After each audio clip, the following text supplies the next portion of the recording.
Hey everybody, this is Threshold Training's workout day for Thursday, September 10th. Hope you all are enjoying the first week of school and the workouts this week. They've been tough, particularly Mondays and even today's. Lots of legs today. Today's workouts, we are starting with some barbell cycling practice and just general barbell control. So every 2.5 minutes for 10 minutes or 4 sets, we're going to do 3 cluster sets of 2 of power clean and jerks. So what will happen is with the barbell, starting from the floor, I'm going to clean the bar to my shoulders, jerk it overhead, bring it back down under control, do another power clean and jerk. Then I'll set the bar down, release my hands, wait, rest for 10 seconds, go back to the bar, and repeat. So the weight is written. We will do cluster sets of 2 reps, rest 10 seconds, 2 more reps, rest 10 seconds, 2 more reps of power clean and jerks. We're going to use the first 2 sets to build to a load that you can perform these sets of 2 as touch and go reps, which means that you're bringing the bar down to your shoulders, down to the waist, touching the floor, and going right into the next one without stopping. So we're practicing your ability to control the barbell from an overhead position, going back to the ground, and then setting up well mechanics-wise for the next repetition. This is what it's going to look like. I will have my barbell. I will start where my hips are below the shoulders. My shoulders are right over my wrist. Hips and chest are going to rise at the same rate. I'm going to launch, catch, and then I can either stand or I can go right into my push jerk. Then I'm going to bring it back down under control, bring it down to my waist, and then lower my hips to the ground, touch the bar, and go again. Notice on that second rep, as I land in my power clean, that could be the dip for my jerk, provided that I am nice and vertical with my torso, and I can go right into my push jerk position. Okay, so that is what it'll look like. There's a couple different cycling variations that you need to be aware of. Okay, so when we're under control, ideally, when we're coming from an overhead position, we're decelerating the bar. So, way to decelerate the bar is imagine that you're landing and giving with the bar. So we don't have our legs straight or our hips straight. Okay, as the bar comes down, we're catching the bar here with a little bit of bends in the knees and the hips, standing, and then catching the bar again, getting our arms straight, then lowering to the ground. That's step 1 or variation 1 of how to decelerate the bar. Okay, in those 2 steps, down to the shoulders, down to the waist, and then controlling it to the floor. 1, 2, 3. The other way to do it, or the next way, is I'm up overhead, catch the bar, stand, and then instead of stopping at my waist, I brush at the waist, get my arms long, get over the bar, and touch the ground. So in real-time motion, it looks like this. Slow down, brush, touch, and back up, and so on. And that's variation 2.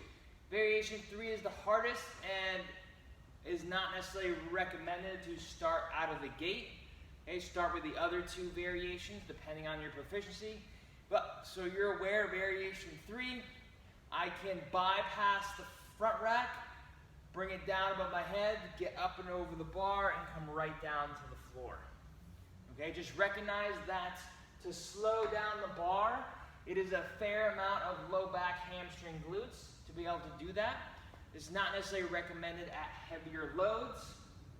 Okay, that's more for the lighter loads. So stick with those first 2 variations where you're slowing it down the front rack, bringing it to your waist, and then lowering it to the floor, or you're bringing it to the front rack, brushing the waist, and then going to the floor. Okay? We should have ample time to rest and build, and then we'll stay at the same load across the last 2 sets. This should be challenging technically, but we shouldn't have any failed lifts. Okay, then our conditioning portion for the day. We're going to repeat the following 2 times through. We have a 3-minute AMRAP of 10 sumo deadlift high pulls and 10 box jumps. So sumo deadlift high pulls will be with the barbell today. My feet will be in a sumo stance, so really wide, outside shoulder width. My hands are just connecting with the bar on the insides of my knees. So they don't need to be close together like this, particularly because the bar tends to tip side to side when this happens. So best to separate them at least to shoulder width, as long as they're still inside my knees when I lower down like this. So you'll notice that my hips are just above my knees, my back is flat, shoulders right over my wrist. I'm going to pull this bar to my waist, and I'm going to launch through my hips and my knees and finish at about my collarbone level, just underneath my chin, where my elbow is higher than my wrist. If my elbow goes below my wrist, the bar's gone too high. So you don't have to do more work than is necessary by pulling it to your eyes. Just need to go to here. And some folks' range of motion with their shoulder in this position is different. So if your range only allows you to go this far, it only allows you to go that far. You don't need to try to force range of motion if you don't feel like it's there. So that's the sumo deadlift high pull. For the box jump, you're just looking for a 2-footed hop onto a box, and then standing tall, and then stepping down or jumping down from the box. Choose a box height that you are able to jump to without squatting, and that you can do multiple reps of in a row. After a 3-minute AMRAP, we'll take a 2-minute rest, and we'll go to another 3-minute AMRAP of 10 hang power cleans at the same load as your sumo deadlift high pull. So don't change it, even though the hang power clean might feel a little easier than the sumo deadlift high pull. Keep the loads the same, and then 10 push-ups. So another couplet of basically a pulling and pushing. Then we'll take a 2-minute rest after that 3-minute AMRAP. So the hang power clean, we'll start by deadlifting the bar up.